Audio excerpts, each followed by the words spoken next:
Hello students, Namaskar. Myself Dheeraj Rana, your motivator and teacher. बेटा तो आप सब एग्ज़ाम की प्रिपरेशन कर रहे हैं. So today I thought we should discuss class 12th board chemistry exam topic chemical kinetics, which is in physical chemistry. और इसमें हम देखेंगे कि how we find out rate of a chemical reaction, chemical kinetics, how they take place, order of a reaction कैसे find out करेंगे, and rate constants के units क्या क्या होते हैं अकॉर्डिंग टू ऑर्डर्स, और numerical problems related to it. So students, now we start to discuss our topic. ठीक है, तो हम स्टार्ट कर देते हैं कि हमने केमिकल काइनेटिक्स से रिलेटेड हर प्रॉब्लम कैसे करनी है, हर डेफिनेशन कैसे करनी है, हर न्यूमेरिकल कैसे सॉल्व करना है, specially in 12th board examination. So मैं जनरली आपके सामने पहले पूरा टॉपिक डिस्कस करूंगा, then we will find out some problems. ठीक है बेटा, ओके अब करते हैं. Now students, we learn about the chapter about of chemical kinetics, in which first topic is rate of a chemical reaction.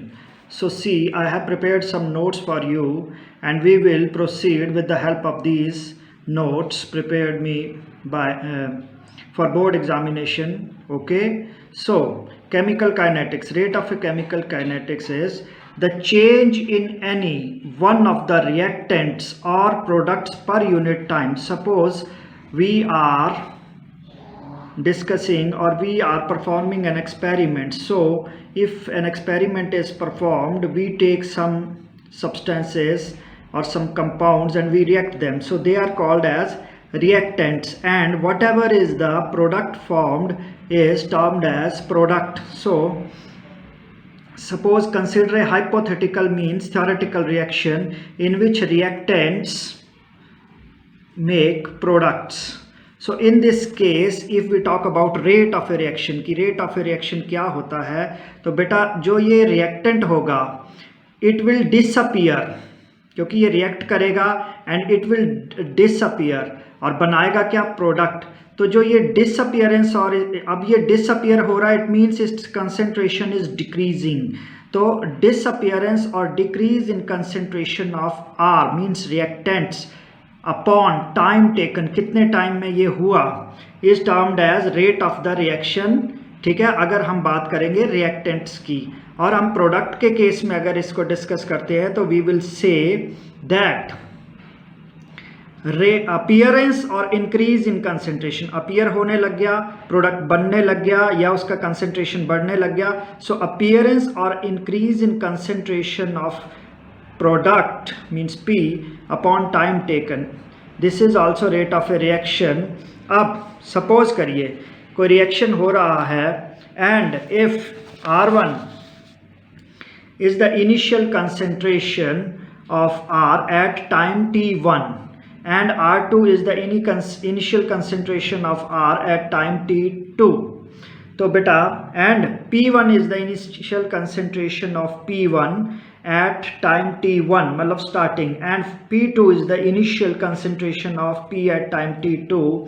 then delta T means change in time. क्या होगा बेटा, जो initial time था उसको final time से minus कर देंगे, T2 minus T1, and rate में क्या चेंज आएगा, delta R equals to concentration of R2. ये जो स्क्वायर ब्रैकेट में लिखने का मीनिंग है, कंसेंट्रेशन को हम डिफाइन कर रहे हैं, डिस्कस कर रहे हैं. R2 concentration of R2 minus concentration of R1, and दूसरी टर्म इसको ये लिख सकते हैं बेटा कि change in concentration of product equals to concentration of product. ठीक है, at T2 minus concentration of product at T1 मतलब इनिशियल टाइम पे. अब इस टर्म में, इस लैंग्वेज में अगर हमें रेट ऑफ द रिएक्शन को डिफाइन करना है, then it is minus delta R upon delta T, और we can say delta P upon delta T.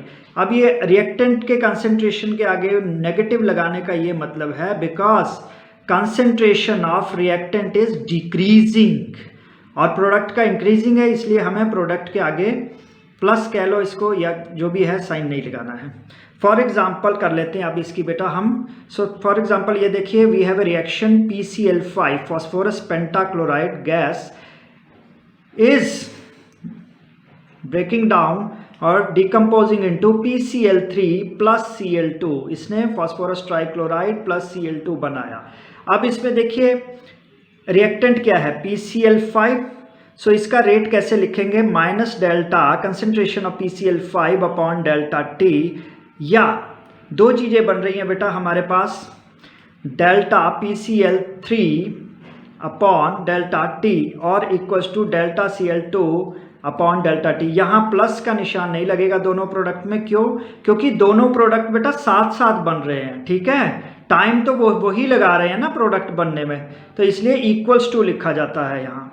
Second example बेटा हम कर लेते हैं, suppose we have mercury reacts with chlorine gas है, mercury is in liquid state, so it will form mercuric chloride HgCl2 which is a solid.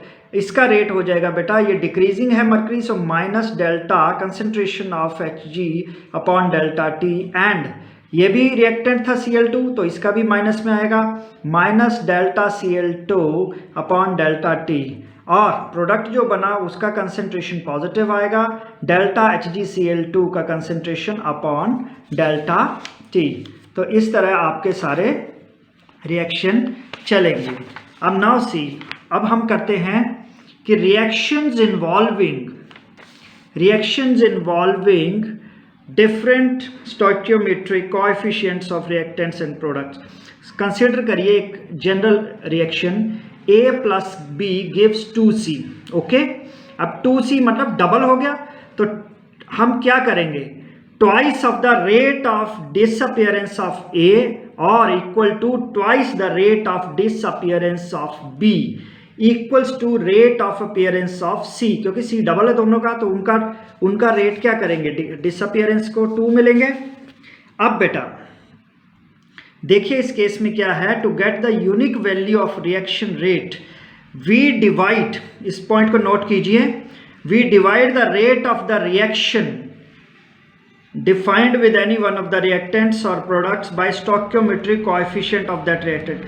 इस reaction में reaction rate निकालने का तरीका क्या है बेटा, माइनस डेल्टा, अब A था आगे, तो A के केस में क्या किया जाएगा, minus delta concentration of A upon delta T equals to minus of delta concentration of B upon delta T equals to, अब ट्वाइस है ना, इस स्टोइकियोमेट्रिक कोएफिशिएंट को 1/2 कर लेंगे, 1/2 delta concentration of C upon delta T। अब example इसकी discuss करेंगे। देखिए हमारे पास नाइट्रोजन पेंटॉक्साइड है, dinitrogen pentoxide 2N2O5, it is decomposing breaking down into NO2 plus O2, balance कर लिया गया, तो ये रिएक्शन बन गया आपका 2N2O5 gives 4NO2 plus O2। इसका रेट ऑफ द रिएक्शन जब हम लिखेंगे तो हम क्या करेंगे, ये देखिए 2NO2 था 2, तो इसका 1/2 हो जाएगा, माइनस डिक्रीजिंग है ये रिएक्शन है, ये रिएक्टेंट है तो डिक्रीजिंग है, माइनस 1/2 स्टोइकियोमेट्रिक कोएफिशिएंट को ऐसे सेट करेंगे, minus 1/2 concentration of N2O5 upon delta T equals to, अब ये कितना था 4NO2, so 1/4 delta concentration of NO2 upon delta T and equals to O2 के आगे कुछ नहीं है, so it is simply delta O2 upon delta T। Now we take second example बेटा, इसमें क्या करेंगे, mercuric oxide iodide, sorry mercuric iodide, hydrogen iodide gives H2 plus I2। अब इसको बैलेंस कर लेंगे, 2HI equals to H2 plus I2। Now rate of the reaction इसका लिखने का क्या तरीका हो जाएगा, यहाँ ट्वाइस है, so it is minus 1/2 delta HI upon delta T equals to delta H2 upon delta T equals to delta I2 upon delta T। अब एक बात इसमें स्पेशल पॉइंट नोट रखिए बेटा, for a gaseous reaction at constant temperature change नहीं हो रहा है, concentration is directly proportional to the partial pressure of the gas, okay, concentration क्या होगा, directly proportional to the partial pressure of the gas, therefore the rate can also be expressed as rate of change of partial pressure, ठीक है। तो ये आपको बात note रखनी है। अब हम करते हैं एवरेज रेट और इंस्टेंटेनियस रेट। एवरेज रेट तो बेटा सिंपल सा तरीका है कि change in concentration upon time T, और you can say delta X upon delta T.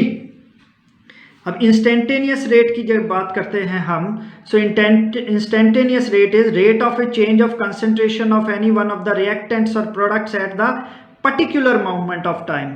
अब पर्टिकुलर मोमेंट ऑफ टाइम जब हम कर लेते हैं तो हम क्या करेंगे, डेल का, इसमें डेल्टा की जगह डेल को भी यूज किया जाएगा, del R upon del T और del P upon D T.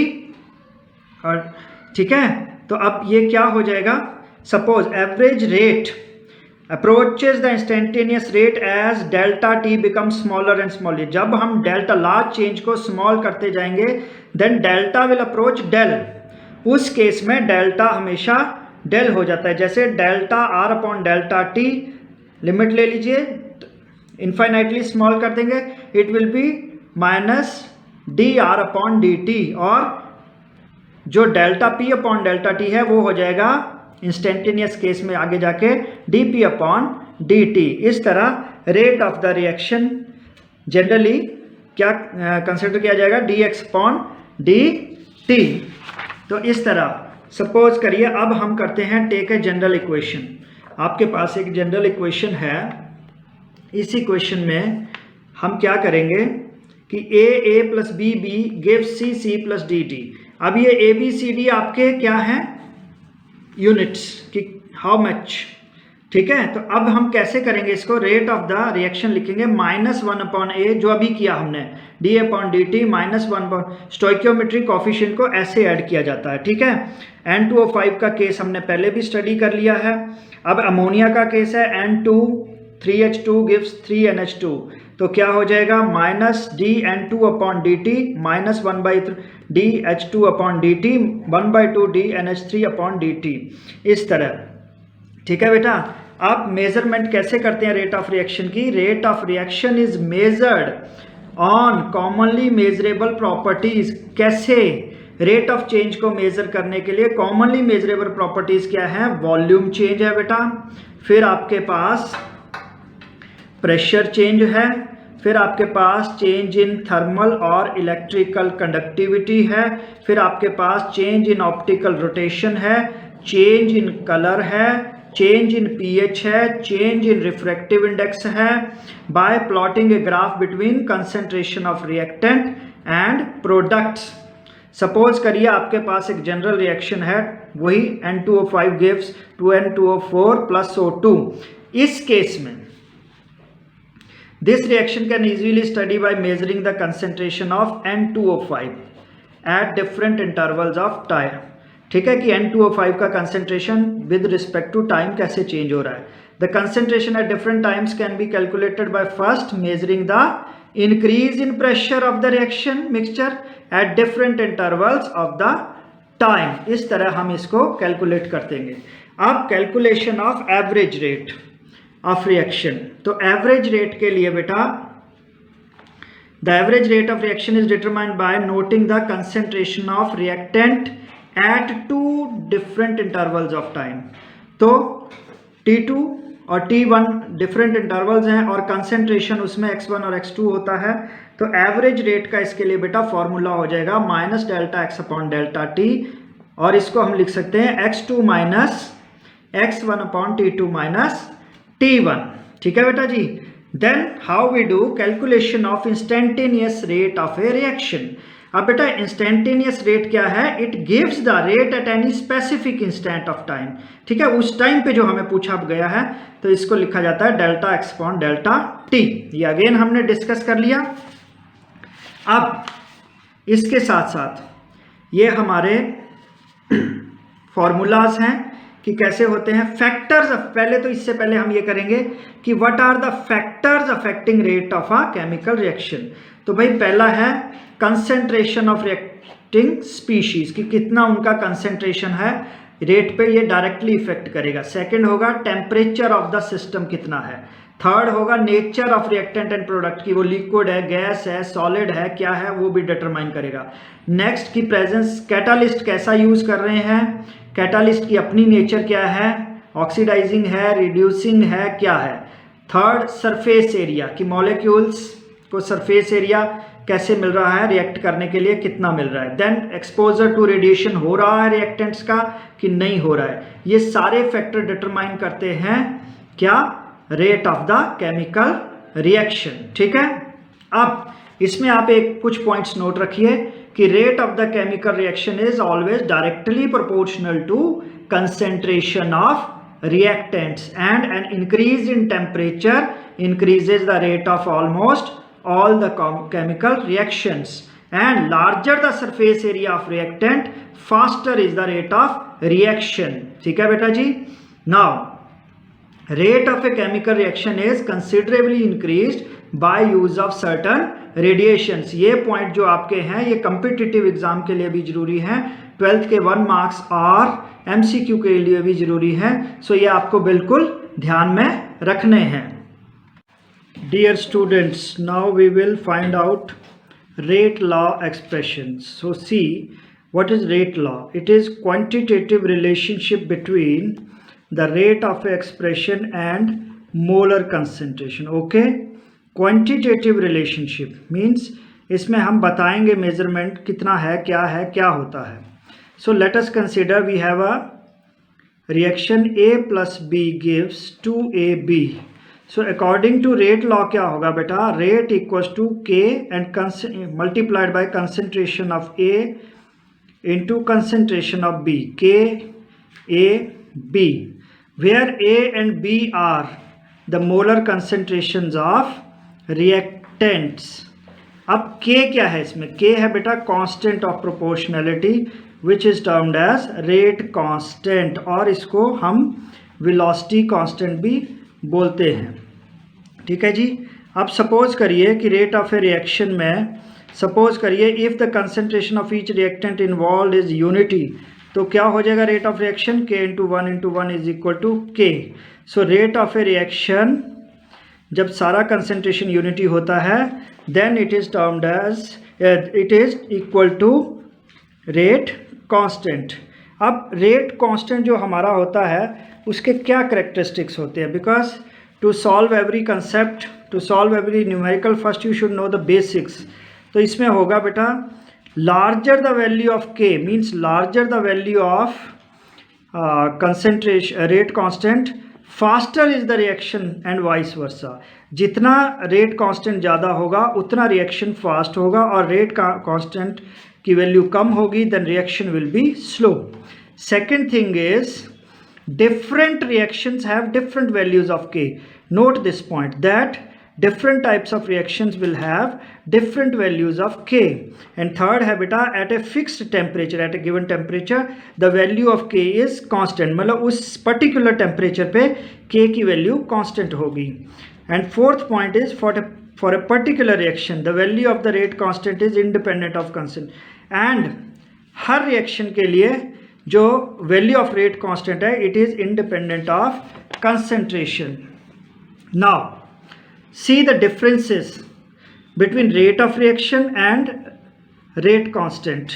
तो जो रेट ऑफ रिएक्शन है it is the speed with reactants are converted into products, but rate constant क्या होगा, it is the proportionality constant. ठीक है, ये proportionality constant है in the rate law equation और एक्सप्रेशन। फिर क्या है, इट इज जो रेट ऑफ द रिएक्शन है it is a measure of rate of decrease in concentration या increase in concentration. On the other hand जो rate constant है it is the rate of reaction when the concentration of reactant is unity, जो हमने किया था K into 1, so rate equals to K। अब third rate of reaction depends on initial concentration of reactant, but जो reaction rate constant है it is always, जैसे हमने इसके कैरेक्टरिस्टिक्स स्टडी किए हैं, it is always independent of initial concentration of reactants. And unit of rate of reaction क्या होगा बेटा, mole per litre per time, but reaction rate जो कांस्टेंट है its units are dependent on order of the reaction. इस तरह ये होता है। अब सपोज करिए हमारे पास रेट लॉ एक्सप्रेशन है 2NO2 plus F2 gives 2NO2F। Hair rate कितना हो जाएगा बेटा, K फिर molar concentration of NO2 and molar concentration of F2। इस एक्सप्रेशन को हम बोलेंगे rate law expression for the given equation. इसी तरह बाकी इक्वेशंस भी हम स्टडी करते हैं। सपोज करिए it is 2N2O5, then it will give 4NO2 plus O2, then here the rate will be dependent on concentration of N2O5, so we will express it as rate equals to KN2O5। in this way we will do। अब है हमारे पास order of the reaction क्या होता है। तो बेटा order of the reaction जो है it is the sum of the powers to which the concentration terms are raised in the rate law expression or equation to express the observed rate of reaction। Suppose करिए we have a common reaction, we have a simple reaction A plus B plus C gives products। now यहाँ पे rate क्या है, rate law जो हो जाएगा rate equals to minus dx/dt। Minus किस लिए है, रिएक्टेंट है उनका कंसेंट्रेशन डिक्रीज कर रहा है, so it is equal to K molar concentration of A raised to power P and molar concentration of B raised to power Q multiplied by molar concentration of C raised to power R। अब देखिए बेटा एक चीज note कीजिए आप, point two note is the order of the reaction N क्या होगा, ये होगा ये जो आपकी टर्म्स है पावर्स इनका sum total means P plus Q plus R। अब एक बात आपको यहाँ नोट करनी है, आपने वहाँ ABC पढ़े हैं ऊपर और यहाँ PQR, तो क्या है PQR जो है orders with respect to individual reactants and overall order of the reaction is P plus Q plus R, where अगर N की वैल्यू 1 आती है means order of the reaction, तो ऑर्डर क्या होगा फर्स्ट ऑर्डर। अगर वैल्यू N की 2 आती है then order will be of second order and so on, ये चलता रहता है। ठीक है बेटा, अब हम यहाँ पे पता करेंगे कि फर्स्ट ऑर्डर कैसे होता है। देखिए सपोज करिए we have a reaction N2O5 gives 2NO2 plus half O2। यहाँ पे रेट क्या हो जाएगा अपने पास KN2O5, तो ये किस पे डिपेंडेंट है, ओनली वन फैक्टर पे, it is first order reaction. अब decomposition of ammonium nitrate in aqueous solution, in this case ammonium nitrate लिखेंगे, it will give NO2 plus 2H2O। अब रेट किस पे डिपेंडेंट है, रिएक्टेंट पे, तो rate equals to K molar concentration of ammonium nitrate. In the same way other, अब second order पे आ जाते हैं। देखिए decomposition of nitrogen peroxide means हमारे पास क्या है कि हमारे पास 2NO2 है। अब इसको क्या करेंगे 2NO प्लस O2, कंसेंट्रेशन किस पे डिपेंड करेगा, रेट क्या होगा, rate equals to KNO2 raise to power 2। क्यों, क्योंकि यहाँ पे ट्वाइस है आपका, ठीक है, तो raise to power twice double हो गया। अब सेकंड है reaction between H2 and I2, hydrogen और आयोडीन का रिएक्शन है, इट विल गिव्स 2HI। तो ये किस पे है, हाइड्रोजन पे भी डिपेंडेंट है रेट, आयोडीन पे भी डिपेंडेंट है। ठीक है जी, तो ये अपना क्या हो गया, वो पावर 2 था, that's why it is second order. यहाँ पे 1 + 1 दोनों कितने हो गए 2, ये भी सेकेंड ऑर्डर रिएक्शन हो गया and it will continue as such. अब थर्ड लीजिए reaction of third order. Reaction of third order में सपोज कीजिए our example is 2NO + O2। अब देखिए NO की रेज टू पावर 2 हो जाएगा और ये O2 का 1 ही है, तो 2 + 1 3, ये थर्ड ऑर्डर रिएक्शन हो जाएगा। इस तरह आपके थर्ड ऑर्डर रिएक्शन कंटिन्यू करते हैं। अब फ्रैक्शनल ऑर्डर भी होते हैं कुछ which are practically verified, so we have a case of acetaldehyde, it gives methane plus carbon monoxide. Rate जो डिपेंड करेगा बेटा वो एसिटाल्डिहाइड का होगा 3/2 पार्ट, तो 3/2 का मीनिंग होता है 1.5, इट इज फ्रैक्शनल ऑर्डर। ठीक है, इस तरह इसको कैलकुलेट करते हैं। And last very important order of the reaction is zero order reaction. अब zero order reaction such reactions which, उसमें क्या होता है बेटा, रेट ऑफ रिएक्शन जो है it is independent, rate of reaction is always independent of concentration of react, means ये rate of reaction पे डिपेंड नहीं करता है, एक कंसेंट्रेशन पे डिपेंड नहीं करता है रेट ऑफ रिएक्शन। सपोज कीजिए वी हैव अमोनिया, ठीक है, अमोनिया का हमने हीट किया N2 + 3H2, it is decomposition of ammonia at surface of silver और प्लेटिनम। इन सच रिएक्शन हम क्या नोट करते हैं कि रेट ऑफ द रिएक्शन जो है independent of concentration of ammonia रहता है। So in this case rate, इसको हम ऐसे लिखेंगे, rate equals to minus D X upon D T equals to K N H three raise to power zero. तो zero हो गया, मतलब डिपेंड नहीं करेगा कंसेंट्रेशन पे, so it is zero order reaction. ठीक है, अब क्यों नहीं होता ये, इसके लिए कारण ये है, आप देखिए reason. In this reaction the metal acts as a catalyst. अब at sufficiently high pressure of the ammonia the surface of the metal is completely covered by reactant molecules. As a result, the increase in pressure of the gas phase does not have any effect on the amount of reactant at the surface. Therefore, the rate of the reaction does not depend upon concentration, क्योंकि उसकी कोई value नहीं रहेगी, वो कोई effect नहीं करेगा ज़्यादा। So it is zero order reaction. तो इस तरह ऑर्डर ऑफ रिएक्शन हम डिटरमाइन करते हैं। अब आप देखिए कि हम इनके यूनिट्स कैसे बनाते हैं रेट कांस्टेंट। सपोज कीजिए rate we know concentration upon time, और कंसंट्रेशन हम कैसे लिखते हैं इन यूनिट्स, मोल पर लीटर, और टाइम क्या हो जाएगा upon second. So rate is generally expressed as mole per litre पर सेकंड। अब मान लीजिए कि हमारे पास जीरो ऑर्डर रिएक्शन है, वो रेट जो होगा कंसंट्रेशन पे डिपेंड नहीं करता है, तो वहाँ ए रेज टू पावर जीरो है, मीन्स वो रेट कांस्टेंट के बराबर है। अब रेट कांस्टेंट के बराबर है तो रेट क्या है, मोल पर लीटर पर सेकंड, और के की वैल्यू क्या हो जाएगी, फिर रेट कांस्टेंट क्या हो जाएगा यहाँ पे, उसका यूनिट मोल पर लीटर पर second. So zero order reaction के लिए आपके पास रेट कांस्टेंट का यूनिट जो होगा that will be mole per litre पर second. Now we talk about first order reaction. In first order reaction, you know, rate depends on only one thing. So K multiplied by concentration of molar concentration of A, one reactant.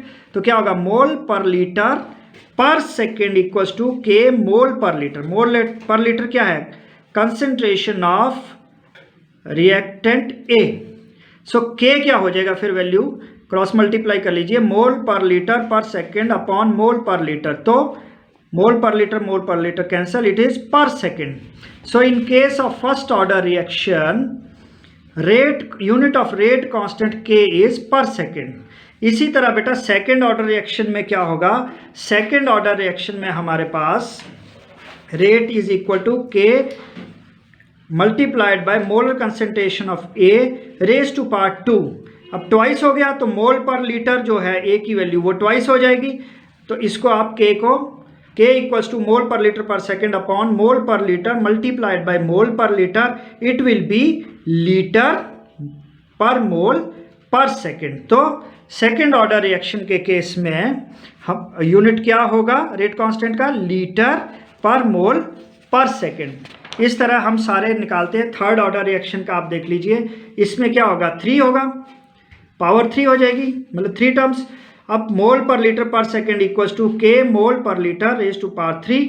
अब के की value कर लेंगे cross multiply, मोल per litre पर second upon mole per litre into mole per litre into mole per litre, that is के equals to 1 upon mole per litre, mole square पर litre square second equals two litre square पर mole square पर second. दस the units of rate constant for third order reaction क्या हो जाएंगे, litre square mole पर square पर second. तो इस तरह हम निकालते हैं। अब ये जो है गैसियस रिएक्शन के लिए देखो हमें एटम में एक्सप्रेस करना पड़ता है इनको, तो उसके लिए आप नोट कीजिए कि जैसे जीरो ऑर्डर रिएक्शन था वो कन्वर्ट हो जाएगा एटम में, एटम पर सेकेंड, और फर्स्ट क्या हो जाएगा पर सेकेंड, वहाँ मोल पर सेकेंड था, वहाँ सेकेंड क्या था, सेकेंड था पर मोल पर सेकेंड, ये हो जाएगा पर एटम पर सेकेंड। थर्ड क्या हो जाएगा, पर एटम स्क्वायर पर सेकेंड एंड सो ऑन। इस तरह ये लिखे जाते हैं और ये नोट कर लीजिए। इंपॉर्टेंट फॉर्मूला क्या है, rate K A raise to power N for N molecules के लिए हो जाएगा rate constant mole per litre raise to power 1 to n per second. और अगर गैसियस रिएक्शन है, रिएक्टेंट है, तो क्या होगा, atom raise to power 1 to n second inverse. इस तरह हम यूनिट्स ऑफ रेट कांस्टेंट लिखते हैं और ये सारा हमारा सॉल्व होता है। Now let us do some questions. जैसे कि आपके पास क्वेश्चन है, calculate the overall order of the reaction which has the rate expression rate equals to K molar concentration of A raised to power half and molar concentration of B raised to power 3/2. अब इस case में अगर आप बेटा solve करना हो तो हम इसमें रेट फाइंड आउट करेंगे। रेट तो गिवन है, ऑर्डर क्या हो जाएगा, देखिए 1/2 है, ये 1/2 plus 3/2 it will be 4/2 equals to 2। ये सेकेंड ऑर्डर रिएक्शन है। और सेम अगर आपको एक और एग्जांपल दिखाऊं कि आपके पास है rate equals to A raise to power 3/2 and B raise to power -1, ये वाला। अब इसको कैसे सॉल्व करेंगे, अब यहाँ पे ऑर्डर ऑफ रिएक्शन होगा 3/2, क्योंकि पावर्स को टोटल करना है आपको, 3/2 प्लस ये -1 है, ये it will be 1.5 - 1 equals to half. इसका ऑर्डर ऑफ रिएक्शन क्या होगा, फ्रैक्शन में होगा हाफ ऑर्डर रिएक्शन। तो इस तरह हम order of the reaction solve करते हैं और ये क्वेश्चन हमारे सॉल्व होते हैं। This is all about chemical kinetics chapters.